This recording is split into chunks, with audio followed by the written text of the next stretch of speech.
all three of those. It's a pleasure to be here today and to see all of you here with me. It's also a pleasure to see our rested and revitalized settled minister, Joshua Berg.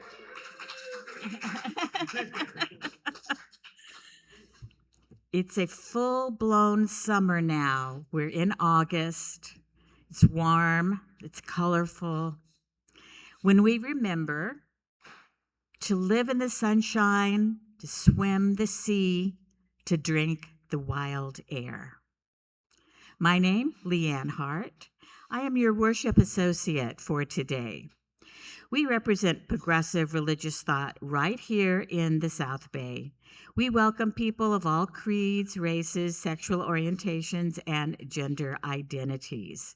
We like to remember that we are gathered on the unceded ancestral lands of the Tongva, Gabrielino, and Kits people. For now, we acknowledge and work towards greater connection and stewardship of this land. If you are here for the first time, we welcome you and want you to know that we have spiritual education and exploration for school-age children that begins right after the Moment for All Ages. Brunch is served on the patio. Do join us. Your first time is free of charge. A few announcements. I just know that there are a few of you that are ready to dip your toe into the volunteer pool. It's an easy place to start is by serving as an usher, one Sunday a month. Please see Greg Garcia, there he is, Greg, for more information. So every Friday in August, PUC is sponsoring a summer story and playtime here on the campus at 10:30 for preschoolers and toddlers. Thank you, Lynn Russell and Jackie Geist, for coming up with this idea and hosting this event.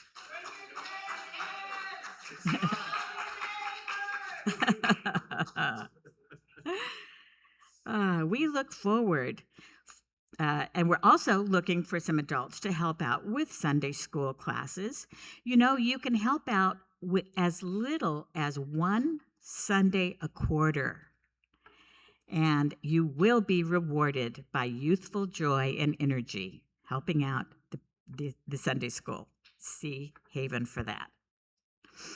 Okay, Social Justice has changed their meeting time. They are meeting today at 12:30 in the library? Yeah. In the library. So go on in, check it out if you haven't been in there. There will be no social justice film this Friday, so don't look for it this Friday. It's been postponed till the last Friday, August 28th. We will remind you again. And last but not least, the auction is coming. It is on its way, barreling down the road. Now, it will be held on Saturday, September 19th. It's really a lot of fun to attend. So save the date and tell your friends. We are looking for people to host outings, dinners, tours, and shared experiences. What will you offer this year?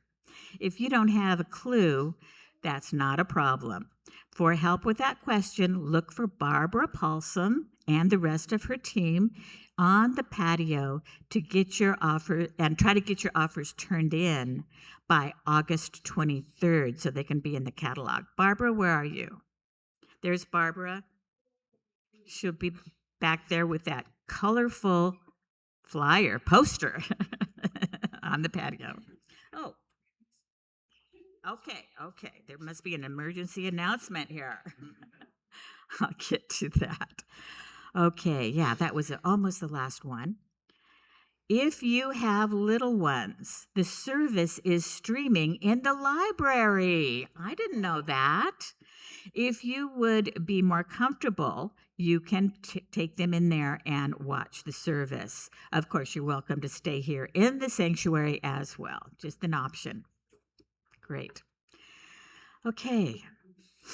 Now we turn our attention to the heart of the service. Let's take a breath and light our chalice. These words by Summer Al-Bayadi. May lighting this chalice today help us rekindle compassion and mercy so that we can once again bring justice and hope to a world struggling to find its humanity and struggling to find its soul. May it be so.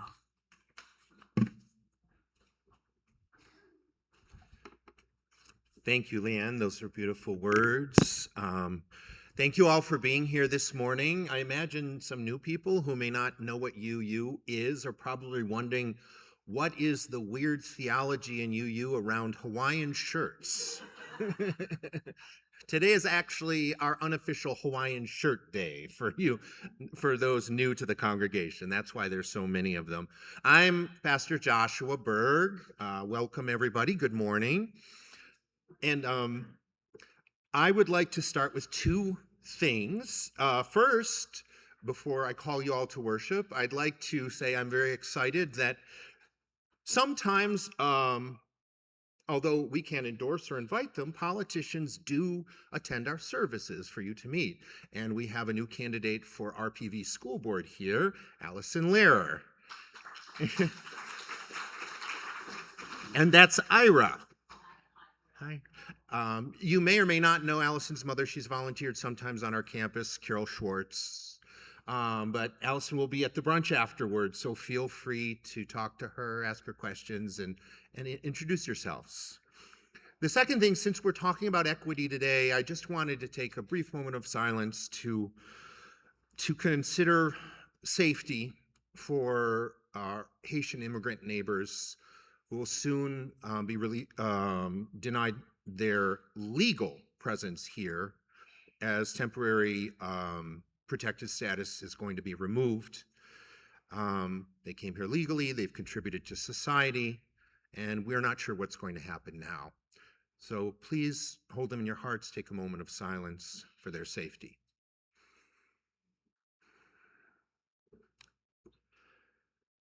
And with that, I will call you all to worship this Sunday morning. Please rise in body or spirit for our opening hymn, number 318, We Would Be One. Oh,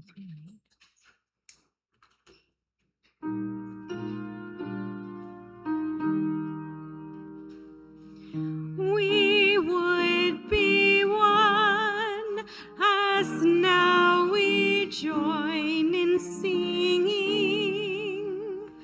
a hymn of love to pledge ourselves anew to that high cause of greater understanding of who we are and what in us is true. We would be one in living for each other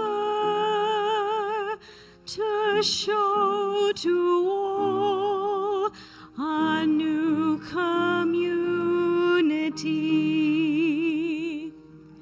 We would be one as now we join in singing our hymn of love to pledge ourselves anew to that high cause of greater understanding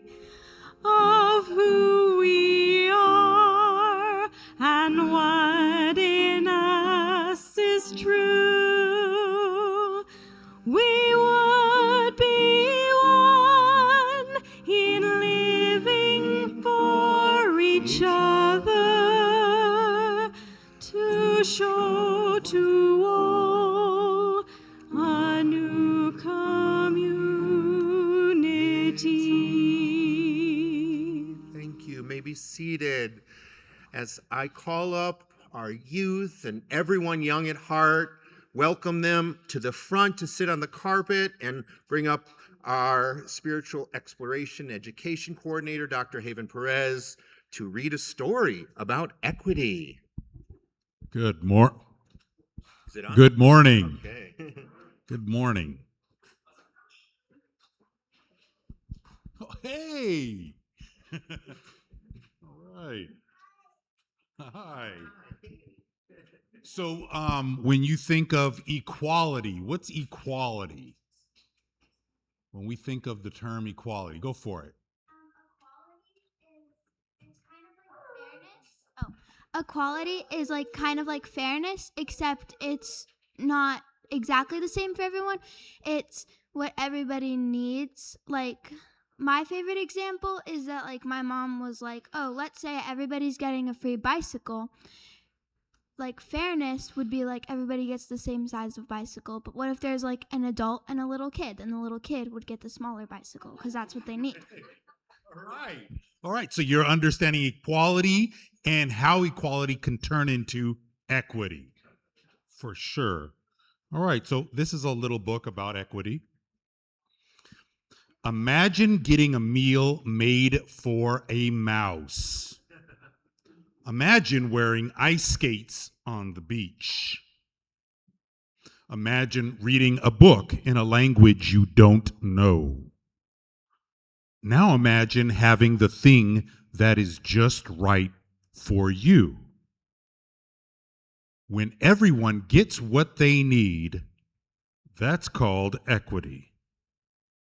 Equity doesn't mean giving everyone the exact same thing. It means giving each person what they need, which may be more or less or something entirely different. When you ask others what they need, you'll get the answer that's right for them. And while you're at it, ask yourself why something isn't fair in the first place. Because the truth is, some people are easily able to get what they need, while many others can't. But we all have the power to speak up for equity every day, for ourselves, our friends, and our community. And when we make belonging and equity the most important things, the world is fair and just for everyone. And so we're going to learn a little bit more about equity today. Now we'll sing out the children. If you're going to go to the spiritual exploration education, please follow Haven. You're welcome, like we said, to stay here as well or to go into the library. Go now in peace. May the spirit of love surround you everywhere, everywhere you may go. Thank you. The time has come to light candles of joy and sorrow. You are invited to come forward to receive a candle that you will light from the candle in the center bowl. You may wish to share a brief personal joy or concern, or light a candle in silence. We share your joys and hold space for your sorrow.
whether we can't speak them, we don't have the words, it's too hard sometimes, or maybe we just don't realize what they are, but they're in our hearts, and we're holding them together here in community. We're going to take a moment of silence as well, and then I'm going to read a short meditation / prayer about love. We're doing a series on our UU values right now, and love is at the center of all those values. So I picked 2 readings about love today.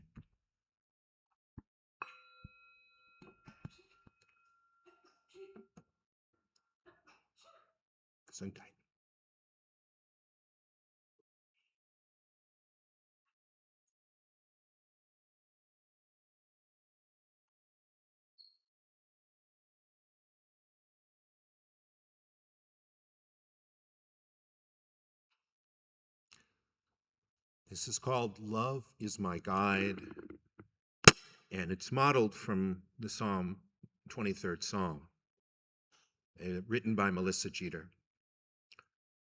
Love is my guide. I shall not falter. Love, it calls me to rest when I feel disconnected. Beloveds lead me to deep waters, where I sit to think in solitude.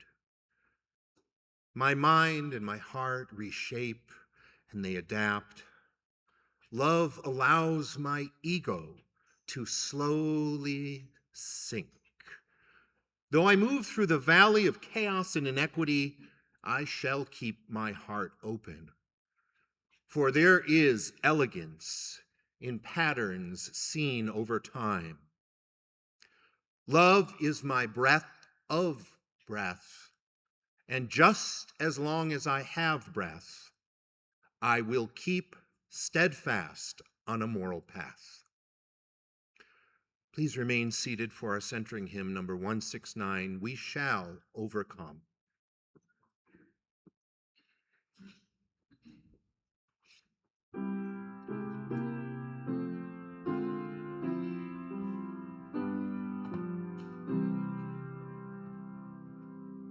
We shall overcome. We shall overcome. We shall overcome someday. Oh, deep in my heart, I do believe that we shall overcome someday. We'll walk hand in hand. We'll walk hand in hand. We'll walk hand in hand someday.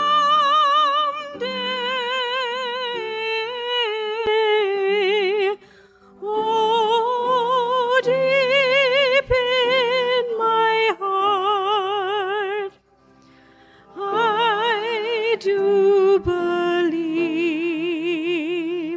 that we'll walk hand in hand someday. We shall all be free. We shall all be free. We shall all be free someday.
we do believe that we shall live in peace someday.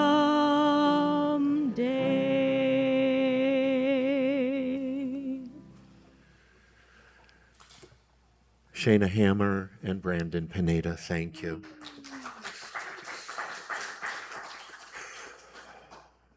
More about love. Love Still is our reading by Faithna Leonard. So at the center, not his softness, not his surrender, but his gravity. Love. Love that bends the arc of anger so it does not break us. Love that holds grief without asking it to hurry. Love that looks despair in the face and says, you may sit with me, but you will not decide who I become. We name the fire in our chests, the rage that comes when shots ring out, when uniforms sworn to protect become symbols of fear, when a nation turns its teeth on people for simply existing. Anger is not the enemy. Anger is love's alarm bell. We attune then we choose what we build with, and we grieve, but not quietly, not neatly. We grieve the stolen futures, the bodies turned into headlines, the trust cracked open again and again. Because grief is love with nowhere to go. So we give it somewhere. Candles, names, tears, marches, the refusal to forget. And when despair whispers, nothing's going to change, that cruelty is winning, that the universe is cold, we answer with our values. We answer with interdependence. Your life is bound to mine. No one is disposable. No one suffers alone unless we abandon them. We answer with equity. Justice is not abstract. It is breath-protected, bodies safe, dignity made real. We answer with transformation. What is broken can be different, not by denial, but by courage and by repair. We answer with pluralism. There is more than one way to be human, and every way deserves space to live. We answer with generosity. We will keep giving ourselves to hope, even when it costs. And we answer with justice, because love is not neutral. Love takes sides with the harmed, it takes sides with the hunted, with the unheard, and always at the center of our values. Not naive, not passive, is love. Love that stays, love that resists, love that refuses to become what it is fighting. So in a time when the country feels like it is attacking its own body, we choose to be the immune response. Not destroying, but healing. This is how we carry anger without becoming it. This is how we honor grief without drowning. This is how we journey through despair and still extend our hands with love, not as feeling, but as practice. Love still. So today, usually I have a lavalier mic, but I felt like walking today, so I'll just hold this if it's okay. Today I'm going to talk about our UU value of equity, the second one in there. As I did last week with our value of interdependence and creating the crane ritual as one way to do interdependence, I'm going to talk not just about what equity is, but how to live the value of equity. And these values, as all our values, are deeply connected. So we're following. That connection leads us how to live with equity, the connection from interdependence. We affirm interdependence because our flourishing is bound together, and equity is what happens when love takes those beliefs seriously enough to change systems instead of merely expressing sympathy. So after high school, I was admitted to the University of Michigan, just barely. U of M has a very high bar for admissions, which I actually don't think that I met. I was put on a waiting list, and I kid you not, I got my acceptance letter on the Friday before the Monday when I was to first report to class. That's how close it was. But if I didn't meet the standard, maybe I did, maybe I didn't, how did I get in? Well, there's some things I can point to and some I can reasonably assume. First, I was actually in Japan when I should have been applying on a study abroad. So my parents filled out more of the application than they reasonably should have. I also have a father who can be the biggest pest when he wants something. And he contacted University of Michigan regularly, going there, contacting them, petitioning for my entrance. So it may have been a get this guy off our back admission. In addition, I had family connections, and I had very wealthy aunts who may have played a part in the admission process on some way as well. I'm not sure. I used to tell myself I got into the University of Michigan because I was just good enough, and I just got very, very lucky. And maybe that's true. Maybe I did meet the admission standard, but over the years, I've become less interested in protecting that story of my own merit and more interested in asking this other question. Who never, ever got the chance that I had? Whatever ultimately got me into University of Michigan, go blue, I definitely had an advantage over equally qualified applicants who had no family connections or no parents to advocate for them to the point of harassment.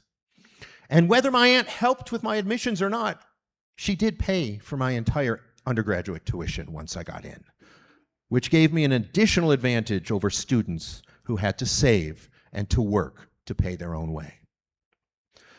So you likely have already seen the meme that's on the order of service in one iteration or another in many places. It's pretty straightforward. One group, you've seen it, right? Yeah. One group is taller.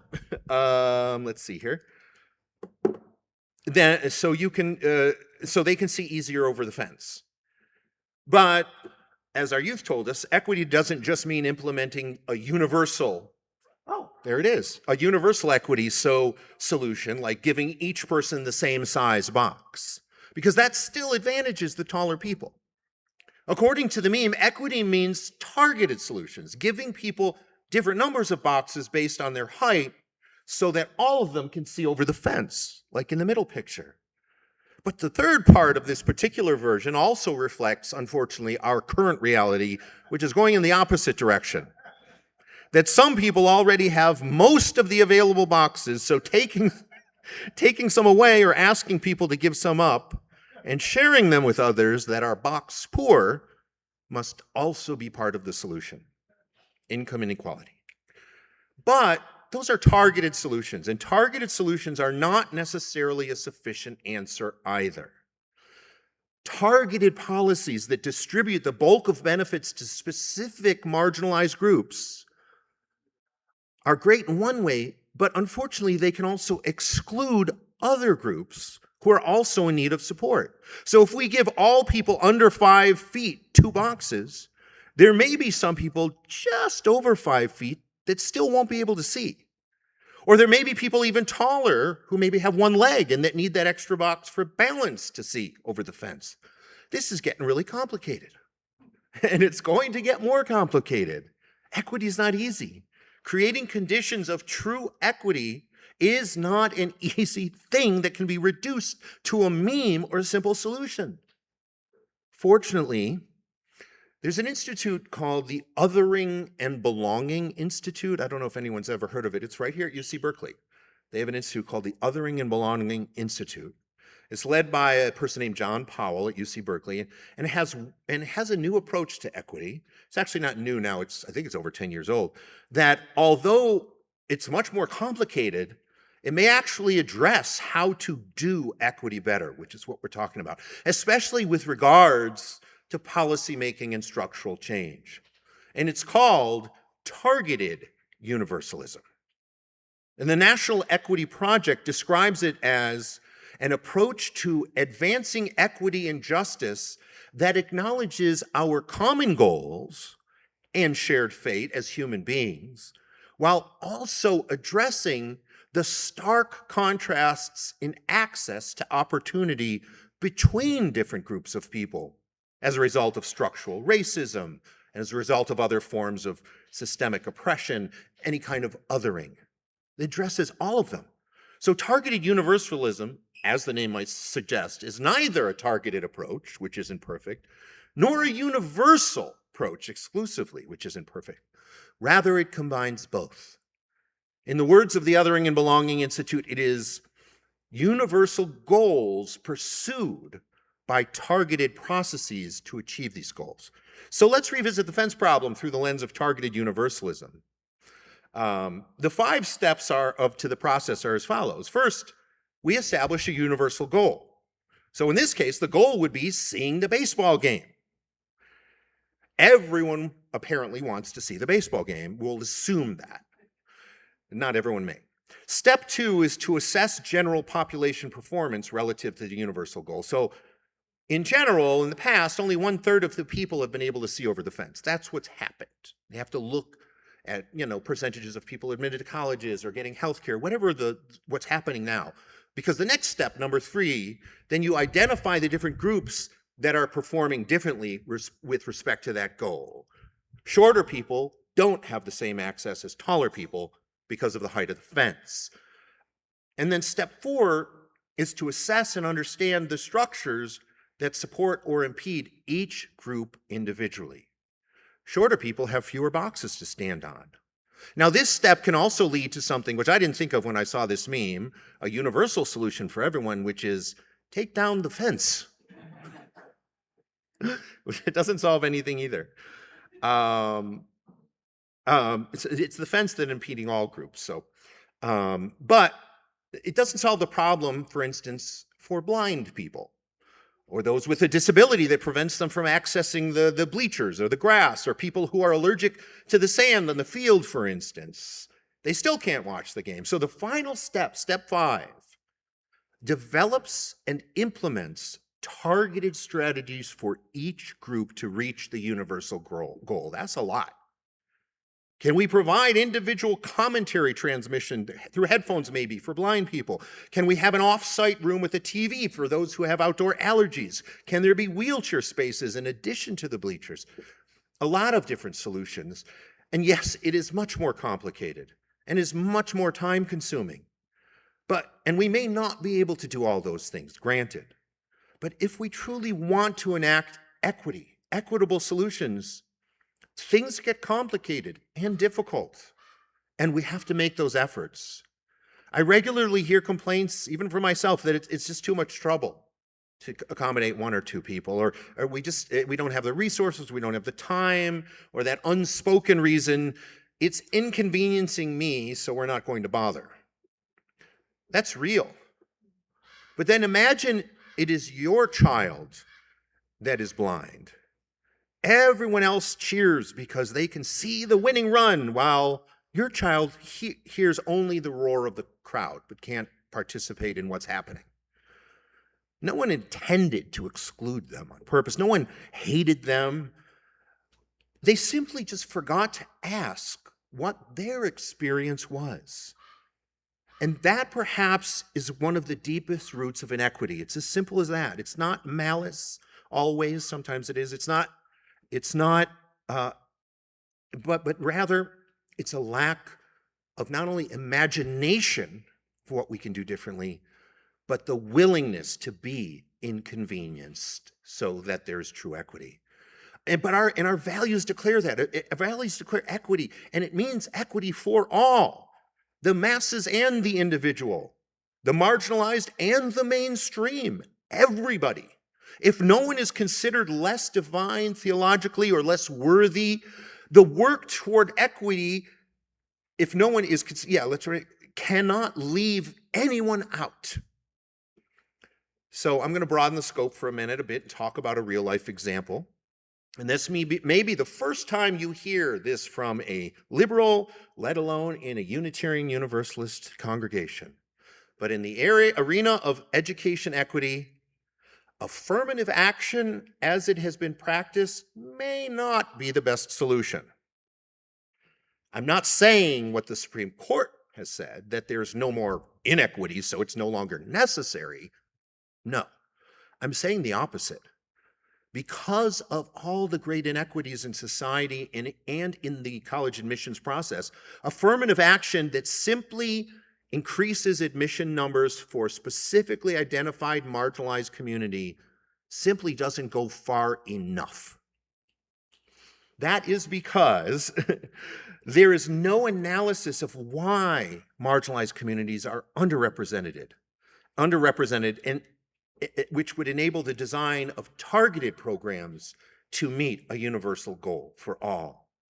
If the universal goal is, for instance, equal standards for admission, targeted universalism, what we're talking about, doesn't just set the standard, but it changes how those standards are met for different groups. Here's another anomaly for a Unitarian Universalist church. You may not have heard this one. I'm going to get more specific by lifting up something Texas does as an example of what might work better. The Texas Top 10% plan was developed based on the principles of targeted universalism.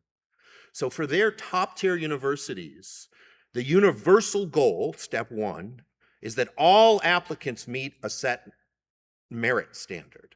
In other words, they must all be in the top 10% of their class. But step two, the state then reviewed the data to measure what was already happening, and this revealed that due to existing community and school segregation, that students from rural schools that have fewer resources, as well as highly segregated urban minority schools, they produced far fewer students that met that existing statewide standard for admittance. So then they undertook the third step, and the state looked at why was that? What were the structural barriers? You see, this analysis shifts blame from the students who they're not good enough, they don't meet the standard, and it places the blame on the systems that are failing them. And unsurprisingly, they found that the affluent neighborhoods offered dozens of advanced placement classes and intensive SAT prep, and so their GPAs can be inflated and their test scores can be inflated because of those resources. Whereas schools in urban or lower income rural neighborhoods lack the same resources. So an equally qualified student in a lower income rural or urban segregated school simply cannot reasonably compete on a scale that is identical statewide. So rather than just requiring, for instance, more students of color to be admitted, targeted strategies were implemented that changed the system to account for institutional differences. Things like admitting granting admission to the top 10% of graduates from every rural and urban school, every single registered high school in the state, regardless of the school's funding or zip code or average SAT score. And for well-resourced schools, while the students in the top 10% retained their pass, even those outside of that top 10% were evaluated further, using a holistic review process that looked at extracurriculars and essays and advanced coursework. So, and finally, the universities offered targeted financial aid and localized their recruitment advisors directly to the schools that historically had fewer resources and sent no students. They targeted it for a universal goal. It's not a perfect solution. And it's much more complex to prepare and implement, but it leads to a more equitable result. And living our value of equity means not just understanding what inequity is, but doing the constant work to figure out why inequity exists, what causes and perpetuates it for each group, and then designing and implementing solutions to effectively address it for all. That's the work We won't always succeed. We won't always be perfect, but that's the work. In simple terms, the question is this: who in your workplace, who in your neighborhood, who in this congregation has to work harder than you simply because the system was built with someone else in mind? And what obstacle have you stopped noticing because you've never had to overcome it? Each of our values surrounds, as I said, the central value of love. And love is what we practice when we build a world where everyone who desires to see and or participate in the game has the agency to make the decision to do so and the ability to act on that decision. May it be so.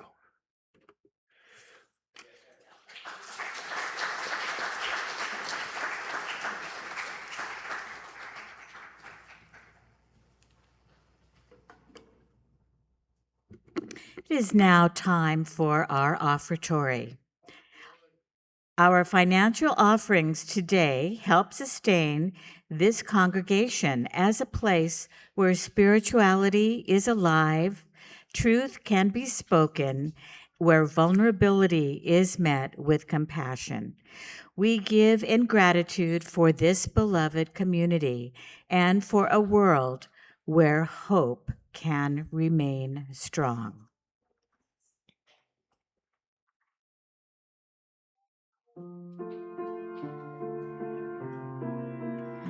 Come gather round, people, where'er you roam, and admit that the waters around you have grown, and accept that soon you'll be drenched to the bone. If your time to you is worth saving, then you better start swimming or you'll sink like a stone, for the times they are a-changing. Come writers and critics who prophesize with your pen, and keep your eyes wide, the chance won't come again. And don't speak too soon, 'cause the whale's still in spen. For the loser now is gonna be later to win. For the loser now will be later to win. For the times they are a-changing. And the line is drawn, the curse is cast, and the slow one now will later be fast, as the present now will later be past. And the order is rapidly fading, for the first one now will later be last, for the times they are a-changing. Do with me. Na na na na na na na na na na na na na na na na na na na na la la la la la la la la la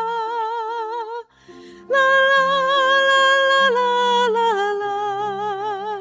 And the first one now will later be last, 'cause the times they are a-changing. 'Cause the times they are a-changing. 'Cause the times they are a-changing.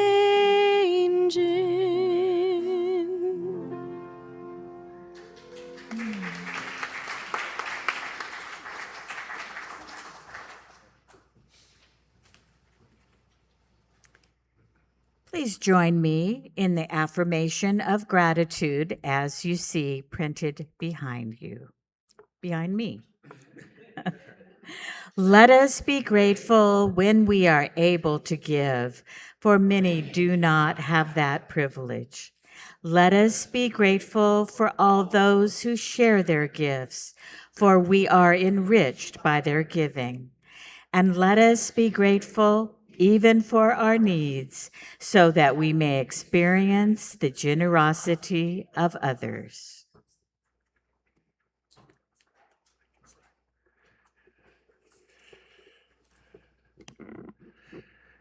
This beloved community is dedicated. Oh, please rise. If in body or spirit as you are able, grab each other's hands if you're willing and able. This beloved community is dedicated to the proposition that within all our differences, in all our diversity, there is a unity that makes us one, a bond that holds us together in spite of time and death and the space between the stars. We rise in silent witness to that unity.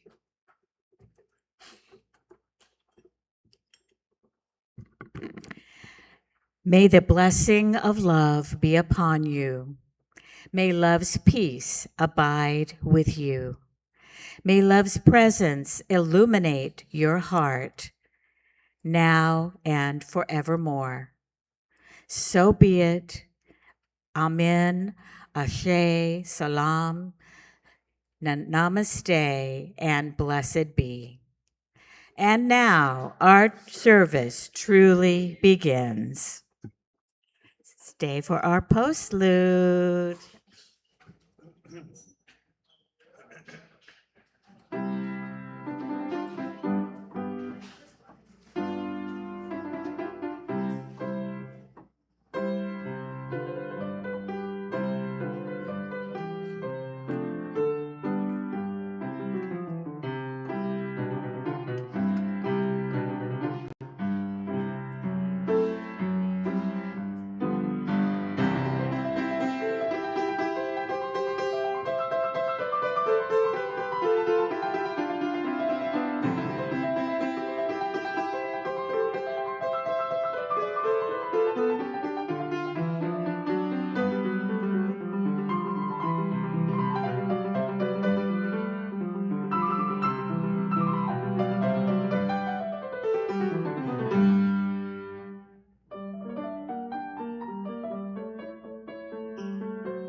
Beethoven. When you were playing that, I was like, oh, I wanted to play piano again.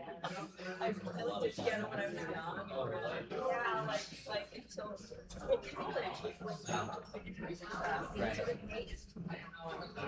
so cool. Yeah. Really nice having you. Yes. Are you? I was. Yeah.